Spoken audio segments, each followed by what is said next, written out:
খালিদ বিন ওয়ালিদ ছিলেন ইসলামের এক অপ্রতিরোধ্য সেনাপতি।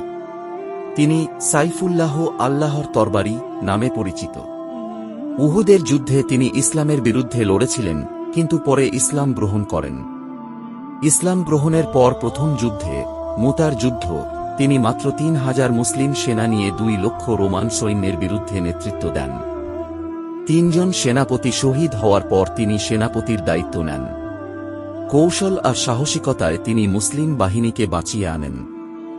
সবচেয়ে চমকপ্রদ বিষয়, তিনি শতাধিক যুদ্ধ করেছেন কিন্তু কখনো পরাজিত হননি। জীবনের শেষ দিকে তিনি আফসোস করে বলেছিলেন, আমি যুদ্ধের ময়দানে ঘোড়ার পিঠে রাত কাটিয়েছি, তলোয়ার ভেঙেছে, বর্ম ছিন্ন ভিন্ন হয়েছে, তবু আমি শহীদ হতে পারিনি। এখন আমি বিছানায় মরে যাচ্ছি, কাপুরুষের মতো। এটাই ছিল সাইফুল্লাহর আফসোস, শহীদ না হওয়া।